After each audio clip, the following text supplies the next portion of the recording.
the summer of '85. So it's here 36 years later. Man, I can still feel the heat of that day. I can still feel the fear. Still makes the hairs on my back and my neck stand up. That was the biggest mistake I ever made as a physician.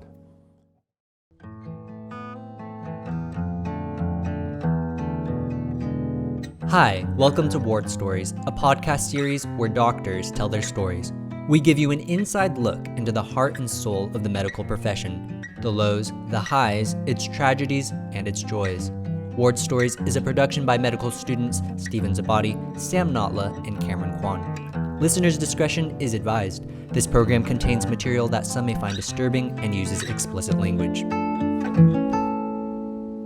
Hey everyone, welcome to Ward Stories Volume 1. We're happy that you're joining us for our very first episode. My name's Stephen Szabadi. I'm Cameron Quon. And I'm Sam Natla. For our first episode, we bring to you a story by Dr. Mark Loehrke, a local internist in Kalamazoo, Michigan. Today he's going to be talking about a time he experienced failure in medicine. So if you haven't met Dr. Loehrke before, he's basically this giant hulking beast of a man. He's about 6'5" or 6'8", and he's also a giant teddy bear. He's pretty much the nicest person I've met in medicine, and he's kind of this ray of positivity that kind of just shines everywhere he goes.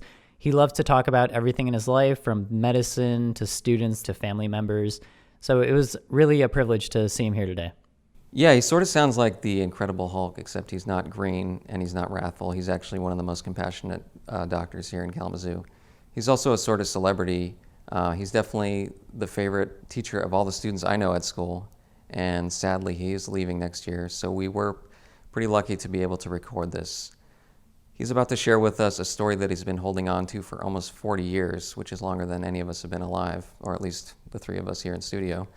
And for some reason, he thought that we were worthy to share it with. So we're really lucky to be able to present this to you today. So failure is a really tough thing for people in medicine to talk about. You know, all of us have experienced failures in our life by virtue of being human beings.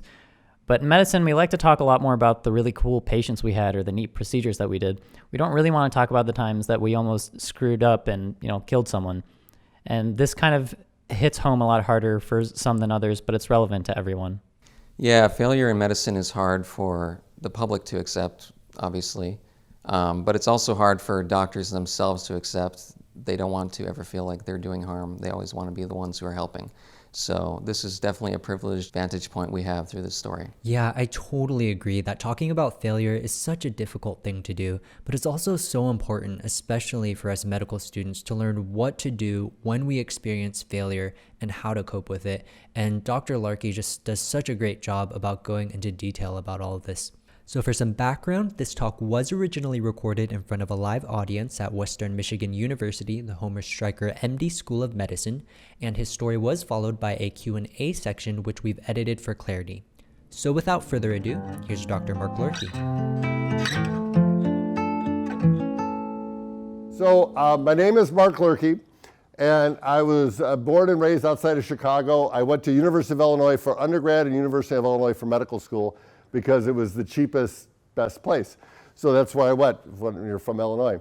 And then I came here for residency. I came to Kalamazoo. I'm going to do a story about a medical mistake.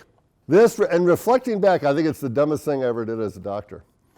And I've never told medical students this story. And I still get emotional thinking about it because I almost killed someone. I came really close to killing someone. And that's tough, right? That's part of the responsibility of the job, but it's tough. And I think there's lots of times when we kind of do something by mistake and it has an adverse outcome. But this was a mistake that was made kind of purely out of hubris. Is that the word, hubris? So arrogance, H-U-B-R-I-S, hubris. Arrogance and laziness. And you can make mistakes, but making mistakes out of arrogance and laziness are nothing to be proud of. It's something I learned a lot about. It's something I still think about a lot when I'm rounding and when I'm taking care of patients. So I think it's an important thing. I'm sort of counting this and being in no judgment zone because That's exactly what it is. Let me tell you, I'm not the hero of this story. by any means. I came very close to killing a very innocent person with this. So the patient that we're going to talk about was a young woman. She was in her early 20s, I think 22, 23. And she had suffered anoxic brain injury at birth, pretty bad anoxic brain injury. And it kind of left her in an almost kind of vegetative state. I mean, she would respond some, but certainly, could not verbally communicate or anything like that, and was kind of in this kind of curled up fetal position with contractures. That was kind of her usual state. For part of that, she could not protect her airway, so she had something called a tracheostomy in. So she had a tube that went into her trachea, into her windpipe. And that was because she had been on the ventilator for long periods of time, and her trachea had kind of collapsed. It's something called tracheomalacia, where your trachea kind of collapses. Normally, a trachea should be like a firm pipe. Think about it as kind of a thick rubber hose. It's got consistency. It's surrounded by cartilage. You've seen that. And it kind of maintains integrity as you're breathing in and breathing out. Inhale, exhale by my friend Elizabeth Warner. It maintains its integrity as you're breathing. And if you lose that integrity, then especially when you're trying to exhale, those airways can collapse and you can suffocate. So in infants who grow into adults who have this tracheomalacia, they put a tube into their windpipe. And it looks something like this. So it fits right into the windpipe like this. And that's how it goes right down into the trachea. That's how it works. So your not so heroic doctor in front of you was starting my practice, and it was August, and even in Minnesota it was hot, and it was a particularly hot day that this happened. I had seen this patient a few weeks earlier. Her mother had brought her in for kind of a yearly exam that I think the state required because she was taking care of her daughter at home.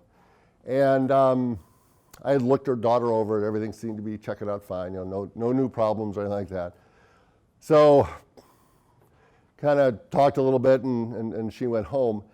One of the things that you can tell when somebody who requires full care like that is getting really superb care by whomever's doing it is their skin, right? And this young girl's skin was just pristine. There wasn't a red mark on it. There wasn't an ulceration on it anywhere. It was just, the skin was perfect. And you could just tell that the mother was taking incredible care of this young girl. You see some people come in from various skilled nursing facilities and the skin isn't so pristine. There's decubiti, there's ulcerations, there's horrible lesions. Not so, this girl was just pristine. And you could just tell by the interaction that this girl meant everything to the mother. So a few weeks after that visit, the mother called me up and said, I'm so sorry, I wish we had taken care of this when we were in earlier, but it wasn't really a problem then. But my daughter's tracheostomy is really getting gummed up. It's looking red all around it, and I'm having trouble keeping up with the secretions. And when that happens, sometimes we need to change the tracheostomy out. It happens every few years. So I was wondering, could I make an appointment to bring her in and we could change the tracheostomy? And procedurally, there's nothing difficult about doing that. I mean, you got to understand, this is back in an era where I was intubating every patient. I was putting in art lines, central lines, doing LPs, putting in Swan-Ganz catheters. I mean, we were doing everything in the hospital. There were no intensivists. We were the intensivists, the internist. So I said, yeah, well, that'd be easy. Let me grab one from the hospital. And I know it's a burden for you to bring her in. I know that's difficult to do. So instead, why don't I just make a house call? Why don't I just stop by the home? I'm looking at your address, and it's sort of on my way home, and it'd be easy for me to do. And the mother was like, oh, doctor, you don't have to. I said, no, it'd be easy for me. Don't worry about it. It'd be easy.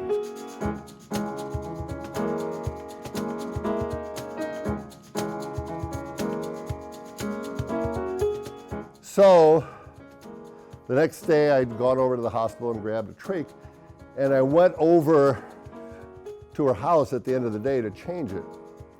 And it was a sweltering hot day, the summer of '85.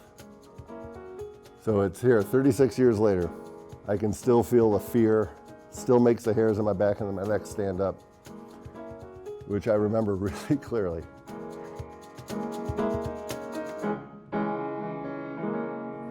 I went into the home, and one of the unfortunate things that we don't do as doctors enough of is house visits, home visits. And you learn so much about your patients when you make a home visit. It's so enlightening to go in there. And when I went into the house, and it was just the mom and the daughter, when I went into the house, you immediately understood that, well, I can see why this daughter gets such great care, because her room was just a delight. It was just, colorful photos and murals and balloons, and it was just, and you could tell the care that she put into her daughter. It was just spectacular. And it warmed my heart to see this, because not all of us are built to be able to do that. But the mom clearly, this was her life, was her daughter. So I got everything positioned. It's supposed to be, I don't know, like a sterile thing, but you're supposed to keep it clean, right? This is an entry into the airway. You can get pneumonia and stuff like that. So you want to keep it clean. So I got things prepped. I betadined it up, all that kind of stuff. And I got out the tracheostomy, and I noticed the obturator wasn't in there. The obturator wasn't there. And the obturator is real firm. It's real solid. And it's got a kind of a blunt point at the end of it. So it helps you kind of introduce it into the trachea. And all I had was the tube, which was a little bit, this one's kind of firm, but the tube I had was sort of floppy. And I thought, oh man, I really probably should have that obturator. But I drove all the way out here. I'm here. This trach has probably been in there for 20, 21, 22 years. There's got to be a clear path to the trachea. I'll just slide it in. And there was a voice, on my shoulder. When I was a kid, we used to have cartoons. It was like, the angel on one shoulder and the devil on the other, right?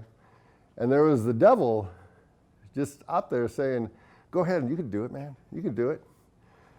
And then there was the angel saying, what the hell are you thinking, man?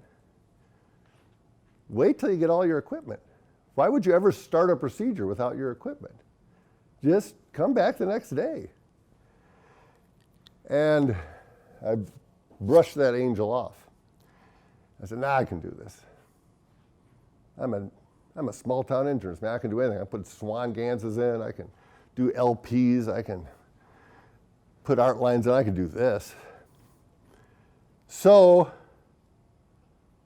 I took out her trach and I tried putting in the new one. But it wouldn't go because it kept hitting the trachea, which is really firm, like a garden hose. And it kept collapsing and it wouldn't go into the trachea. And her airway started collapsing. And she couldn't really breathe. And so she's like, and she's having more and more difficulty. And I'm terrified. Because some procedures, right, LP, you got all day to do that if you can't get it right away. Central line, you got all day. Skin biopsy, take your time, man. Airway, 4 minutes to brain damage, right? 4 minutes to brain damage, 8 minutes to maybe death. Airways, you don't have time. You got to do something. So she was there gasping, unable to breathe, was starting to turn blue and cyanotic. And the mother started screaming, oh my God, is she dying? Is she dying right now? Is she going to die?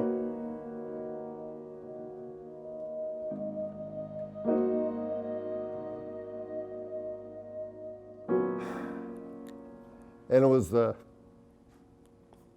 most scared and most ashamed I've ever been in my life. And I went into a panic. And I said, shit, I can't let this kid die. This girl's everything to this mom. I told the story to one of my friends. He said, well, she had a little synoxic brain injury. I said, no, dude, she was everything to this mother. Don't say that. She was everything. She is an important life in this world. So the only good thing I did that whole afternoon at their house is I looked around the room, and one of the few things that this girl could enjoy were popsicles. The mom used to feed her lots of popsicles every day. And so I found a popsicle stick laying next to the bed on the table. And I grabbed the popsicle stick, and I jammed it into the hole where the trach was. Real sterile, right, at this point. I jammed it into the hole where the trach was, and I started running it up and down the trachea, just hoping I could find that hole. And all of a sudden it popped in. And I cranked on it and leveraged it. And she started being able to take a few breaths. So I'd bought myself a little time. And then with the popsicle stick, this is not standard, with the popsicle stick holding the trachea open, I was able to guide the tracheostomy into the right spot. And she survived.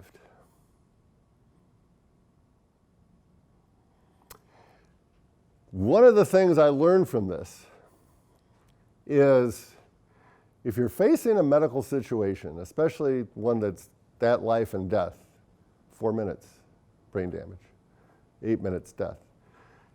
If you're facing that tough of a situation, make sure you got all your equipment. If you don't, wait. Just wait. And that was a really valuable lesson to me because I learned to listen to that voice. And several times since then, I've heard that voice saying, "Hey, Loehrke, are you sure you're supposed to be doing this? Are you sure you know what you're doing right now?" And one of the most important things about being a doctor is being humble enough and having enough humility that you can say, "No, I don't really think I know what I'm doing right now. I need to get some help." And that's okay. I've been in medical education for 34 years, and people always think the best doctors are the ones who are the smartest, which is a complete lie. That isn't even close to being truth. The best doctors are the ones who understand and accept their limitations, and are the ones who listen to that little voice saying, "Are you sure you know what you're doing, man? Because I don't think you do. I think we're about to get in big trouble." And the ones who, I don't care how damn smart you are, you can't know everything. I mean, if you've learned nothing else in your first 2 years of medical school, you should have learned that. There's no way you can know everything. You know, I mean, it's too much. And so you have to accept what you don't know and be able to be humble enough to recognize that. Because otherwise you're going to kill people. Like I almost killed that little girl. And you know, I've made wrong decisions, but decisions that I've thought through, and sometimes you just don't make the right decision. There's alternatives. But this was one that because of my arrogance, no, I can do this. There's got to be a good track there. I don't know, who needs a damn operator? Because of my arrogance and because of my laziness, I didn't want to come back the next day. I put someone's life in danger. And it's still a hard thing to live with, I got to tell you. It's still a hard thing to live with. You're going to make mistakes, right? The mantle of perfection is too much. You can't hold yourself to that mantle of perfection. And so what you need to do is learn from your mistakes. And I learned a lot from that. We'll now transition into the Q&A, which we've edited to preserve anonymity and add clarity. Our first question was, did you try to call 911 for help? I don't remember that crossing my mind, and I think part of it was the only thing the ambulance would have done is pronounce her. Because I mean, airways, it's 4 minutes, brain damage, 8 to 12 minutes death. I mean, you don't have that much time, and she was already turning blue. So that, I mean, the time wasn't there. I think you raise a wonderful point in that if you're in a situation where you can ask for help, ask for help. Neil can attest, one of the things that I introduce our orientation for the internal medicine residents, and I have these different laws, like 10 rules. And one of them is never let a patient crash on you alone. You know, if you're an intern, ask the senior. If you're a senior, ask the attending. If you're attending, ask the subspecialist. It's, you know, there's always somebody who knows more than you and smarter than you who can help out. But in that situation, I mean, there just weren't any other options. Did you consider continuing to see the patient after this event? Yeah, I gave the mom the option. I said, that was pretty horrific, and I understand completely if you don't want me anymore as a physician for your daughter. I understand that. And she said, oh, no, I definitely want you. I didn't charge her for the house call, I can tell you that. Did you document the incident since this was before computers and electronic medical records? Yeah, it was different, right? It wasn't an EMR. I mean, we didn't even have computers. But I definitely documented it in the written chart. Tracheostomy, did not bring obturator, unsuccessful, used popsicle stick to open trachea and insert trach, starting clindamycin for infection, you know. So I documented it. I certainly told Gil Hartley about it a lot, my partner. Have you forgiven yourself? Forgiven myself. I think I learned from it. I don't know if I ever will forgive myself for that. The person who did forgive me, and it just shows kind of the grace that patients give us, you're right? It's grace that we don't often deserve. But as physicians, they give us more credit and more grace than we deserve all the time. The mother forgave me, because I was pretty upfront with her. I said, I am so sorry. There's a device that should go in there to keep things open and get into the trachea, and I didn't have it, and I tried to do this anyway, and I almost killed your daughter. And I am so sorry for that. And, you know, she was, oh, doctor, I know you're doing your best. I know, I'm so grateful that you were able to. I was like, no, you shouldn't be grateful. I really made a mistake there. One of the things that continually amazes me, I've been sued once and it was totally out of the blue. I was not expecting it because I was barely involved with the case. And that case, I did a pretty freaking good job. And I was later dropped for the lawsuit. But that's one of the times where, you know, she could have sued me. And I would have pled guilty. I was an idiot. But it's amazing if you make a connection with patients and families and you show them love and respect, and they'll forgive you for a lot. It's a blessing we probably don't deserve, but we get a lot. Did you ever think you didn't belong in this profession? I still felt good enough about myself but I lost some of my mojo, right? I lost a little bit of that confidence, but maybe that was a good thing, you know? Maybe I was a little too confident walking into that house, and maybe I needed to be knocked down a notch. And so I think that was okay. I never felt like I needed to leave the practice, but it made me a little less confident after a while. So then how did you regain the confidence to do procedures again? A lot of it was time. A lot of it was my partner, Gil Hartley, who was a really good friend of mine, and we shared an office together. And I unloaded on him hard when I got back the next day. And he talked me through a lot of stuff. Looking back on it, I wish I had gone to get counseling, because that was a hard thing for me to get over. I had a hard time pulling the trigger on procedures for a while. I was almost overly meticulous to make sure everything was in place and every possible complication could be accounted for. It did take me a while. That was tough. And looking back on it now, you know, if we lived in the current climate where there's not a lot of acceptance of, you know, mental illness and stuff like that, but at least there's more, I think I would have gone and got counseling. I think I needed it back then. Didn't sleep well for a long time.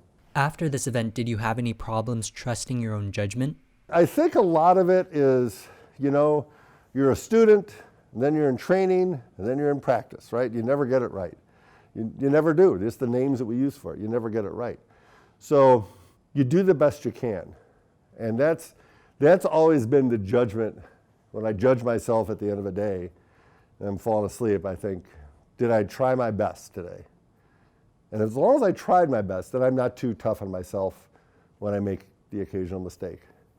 I think it's more, if I didn't give the effort, that's why I'm mad about myself. And the tracheostomy thing, the thing that, like I said, the thing that I'm most ashamed about is that I was lazy and I was arrogant. And there's no excuse for that. There's no excuse for that. But if you're working hard, you're doing your best, and something slips by you once in a while, you're going to help so many people in this world. You're going to be such a joy to so many people and bring health and happiness to so many people. I mean, it's part of the price, is it, once in a while. I mean, it's an important job. You make important decisions. This is a very quick story. So Swan-Ganz catheter is something, it's a kind of a pulmonary artery pressure device. And we don't do them anymore. And when I was an intern, we used to do a lot of them. Like I counted, I did 60 in 2 months when I was on cardiology for 2 months. So I felt pretty cocky about Swan-Ganz catheters. And a patient in the ICU had pulled out their Swan-Ganz catheter partially, and they called me to float it back down into the ventricle, which I had done probably literally almost 100 times. I felt really confident. One of the complications is you can irritate the ventricle. And so as I floated it down into the ventricle, the second it hit that ventricle, VTAC. And we shocked that patient probably within 30 seconds. We coded the patient for 30 minutes, never survived. So I was an intern then. That knocked me off my feet. And I distinctly remember, I could show you guys a site in the Borges cafeteria where at 2 in the morning I was sobbing. And I remember Elizabeth Vaughn, not known for her touchy-feely, but she got an A that night. She came down and put her arm around me. She said, "You okay?" I said, "No, I don't know if I should keep doing this." She said, "Yeah, you should keep doing this." And gave me like a little 15-minute pep talk.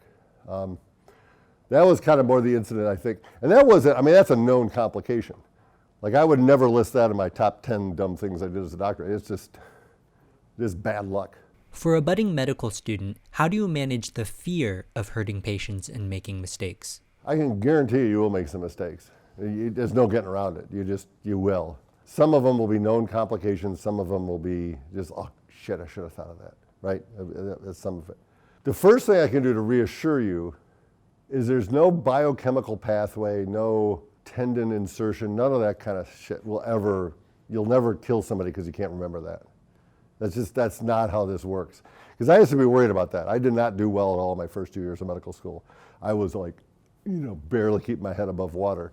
And that was one of my biggest fears is I still haven't learned this biochemical pathway. I'm going to kill somebody someday because I don't know this. No, that's not even close to being true. The stuff that you need to know, you will learn over and over and over and over again until it becomes like secondhand to you. I mean, if that biochemical pathway is important to you as an oncologist, you will know that biochemical pathway forwards and backwards, but it won't be because of what you learned during your first year of medical school. It'll be because you have had to learn it over and over and over again. So take that burden off you. The biggest thing I can stress about the mistakes is to listen to that voice, right? And if you think that you're getting in trouble, stop, ask for help, look it up, get the equipment that you need, just listen to that voice. And if something doesn't go correctly, take a step back and say, okay, I got to learn from this. Have you had a colleague who had a similar experience that ended badly?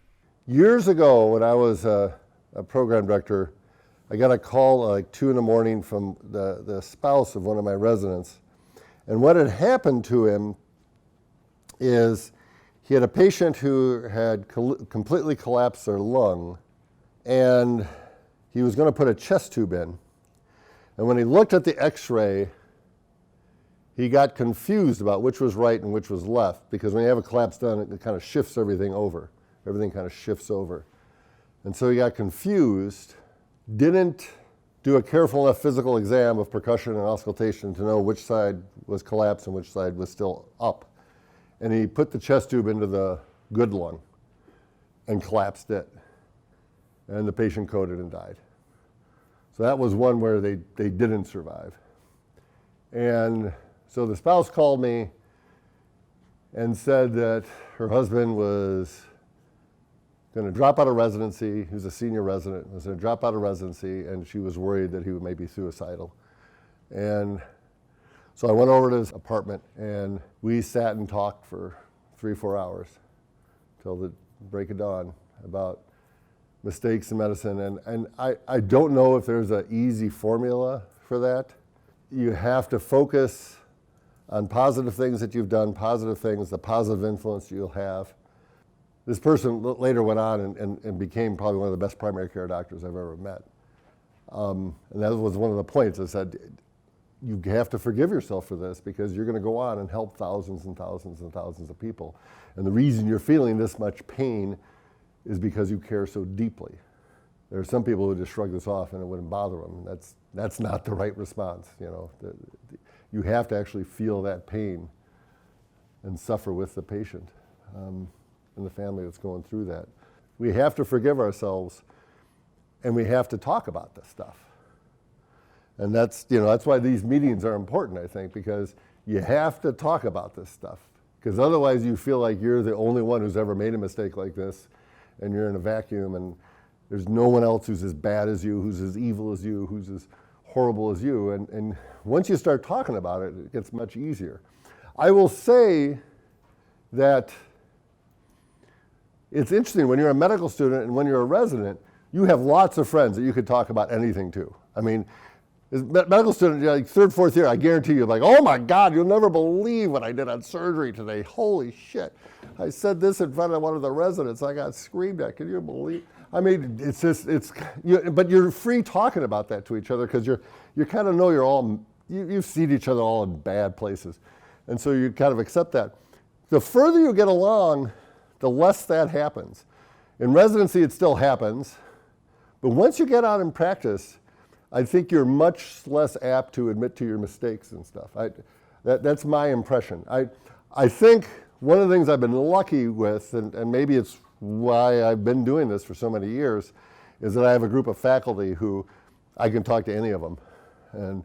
And I can call up Dr. Bannon at 10 at night and say, I got to tell you about a patient. I'm really worried about what happened today with this patient. And we can talk that over.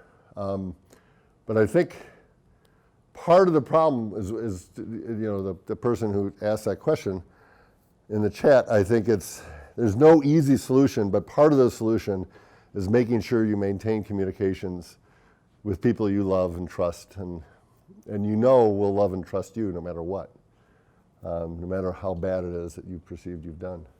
Can empathy ever run out? I have always been pretty good about helping the people who are in front of me and doing the best I can and cast as wide a net as I can, but not, I think it's that great balance between doing good and burning out, right? And you're never going to do all the good you can do if you get so burnt out that you don't want to do anything anymore.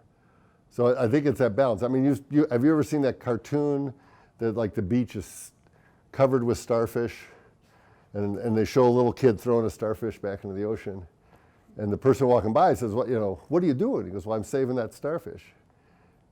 And he goes, well, what about all these others? He goes, well, I know I'm saving that one, right? And so you do the good that you can. Do you ever find that friends and family outside of medicine have a hard time understanding these challenges? So I have real strong feelings about this. It's part of my advice at orientation for my new residents.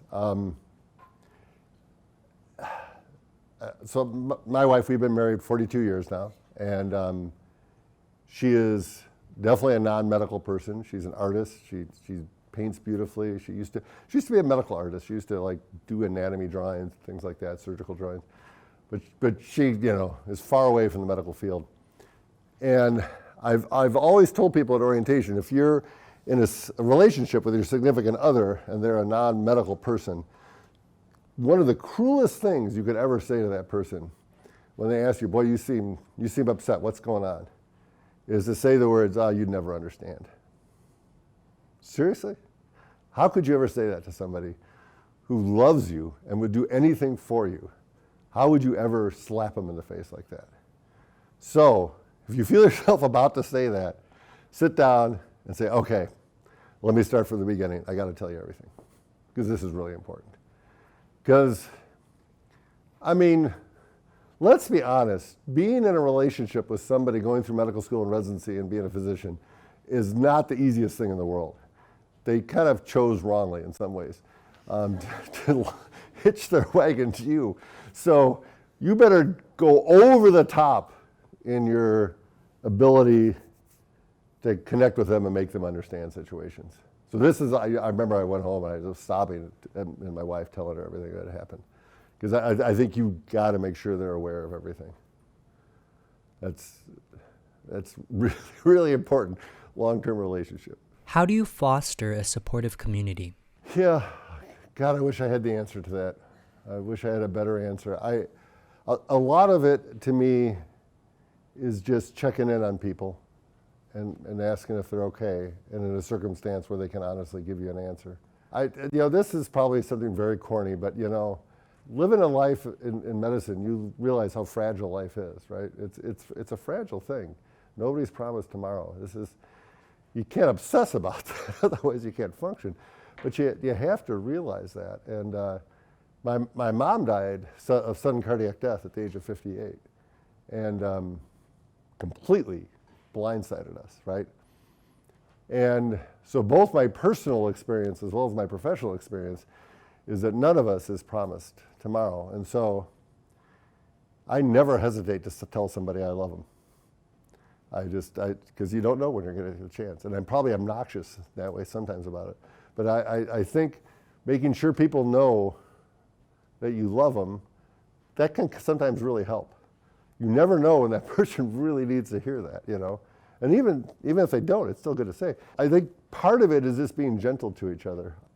There's sort of a mantra for physicians in general is step it up, right? Step it up, do a little more, step it up. And I think that's very dangerous. I think sometimes it's really important to say, no, I can't do that.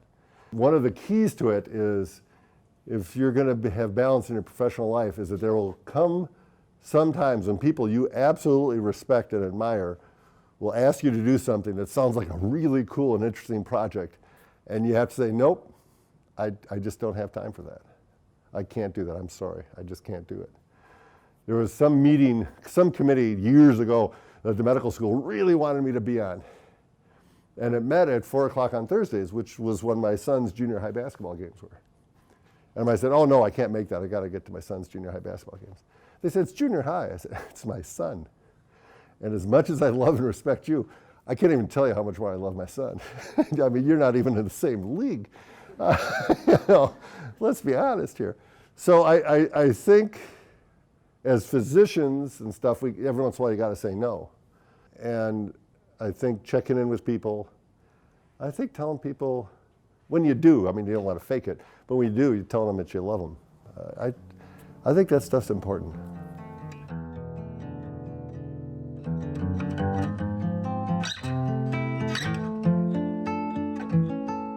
So that was a really great story. Something that stuck out to me right off the bat was the story he told about that trainee who made the mistake accidentally puncturing the wrong lung when they were trying to do a needle decompression and killing the patient. Yeah, it's a really simple mistake, but it does stand out to you as something that you don't think you're going to make that kind of mistake. You don't think that you're going to kill someone making a mistake that like a first-year medical student might make, but it's something that happens. Most medical imaging, like MRIs, CTs, X-rays, it's actually a mirror image. So the right side of the image would be the patient's left side. Yeah, and I'm sure if you went to this resident at the start of their shift and you told them, hey, man, remember that the right side of the image is the left side of the patient, they'd look at you like, yeah, I know that. Why are you telling me this? Yeah, it gets to the heart of what's difficult about medical school, what's difficult about being a doctor. What we learn in medical school, it's complicated, but the hardest part is just the volume. And with residency, one of the hardest parts is the hours are insane. So after 24 or 48 hours of not taking a break, I think any of us could make this mistake. In addition to the brutality of the kind of work schedule and life that you have to lead as a resident, there's also the fact that every mistake you make can end a person's life. And sometimes it gets easy to lose track of that, especially if you're someone who's been doing well for so long, you've gotten so comfortable in your position, you forget that the second you slip up, someone can die. I wonder, how that person felt after they made the mistake. Obviously, they know that it's possible to make mistakes if you're fatigued. I'm sure they've heard that a million times. Maybe even like hospital administration said something about that. But when you're the one pulling the trigger, is that something you can just walk away from? Exactly. I think it's a lot more visceral of a feeling to be someone who's right there and, doing the killing, essentially. It's a bit grim, but that's unfortunately the reality of the profession. It's one thing to be told again and again, hey, be vigilant, be resilient to everything. It's another thing to be there in hour number 40, treating your 50th patient. So another thing to be vigilant about is not only the emotional aspect of these consequences, but also the practical aspect, especially in this increasingly litigious society. Yeah, they didn't really touch on that too much. I mean, in both stories of mistakes, the doctor's initial reaction is what we would expect from any good doctor, which is that the patient comes first. Everything else is secondary. And that is what should happen. But, it's a real consideration. You make a mistake, not out of bad faith. Maybe there's negligence. Maybe it's because you're tired. That could end up being a multi-million-dollar mistake. And that's not to say that the patient doesn't come first, but that has to be a consideration. Yeah, so what was really interesting to me, too, was that Dr. Loehrke told us about how that guy went on to become one of the best doctors he'd ever known. And it's interesting to think about that this guy was on the edge of ending his career and realistically possibly ending his life.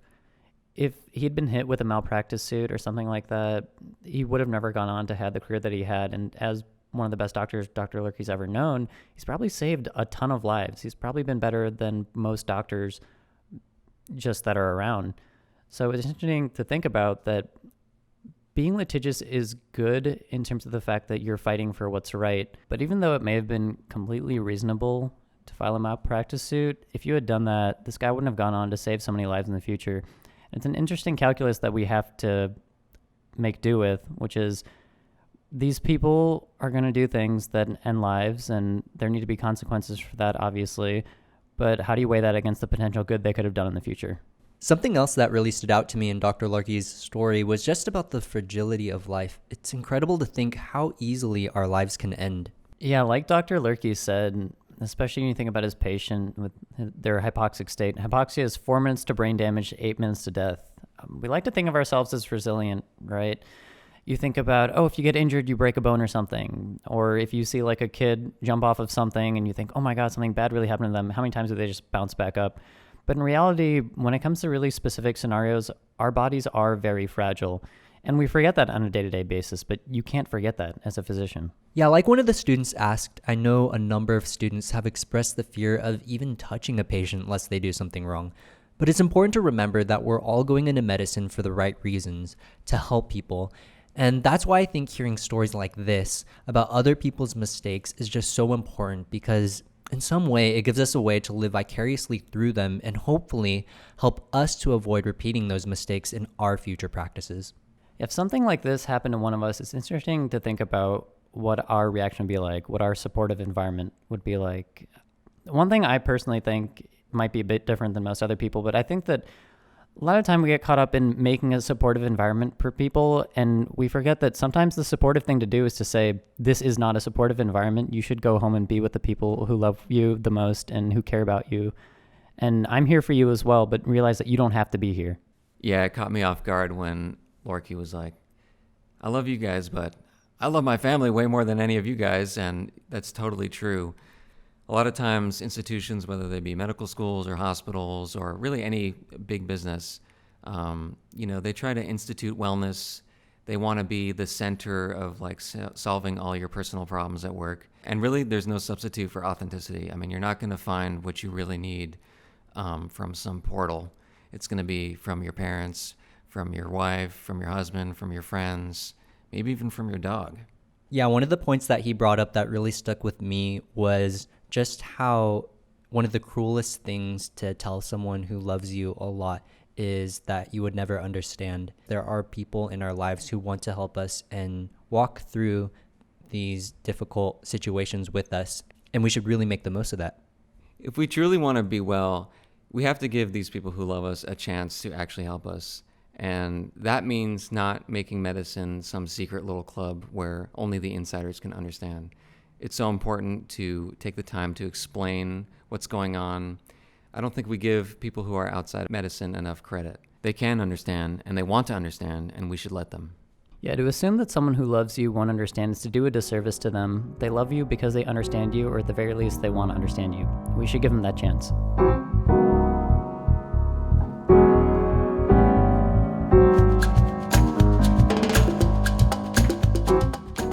Thanks for listening. Ward Stories is produced by Cameron Quon, Stephen Szabadi, and Sam Natla. Sound engineering by Cameron Quon, original music composed and performed by Stephen Szabadi, ideas consulting by Sam Natla. Hey, it's Cameron. Thanks for listening to our first episode of Ward Stories. If you enjoyed what you heard, consider leaving a like and a subscribe and following us on our various social media platforms. We also have a website, all of the links in the description below. Your support will greatly help us continue to make more episodes. We already have a lot of great new content in the works, so we hope to see you next time.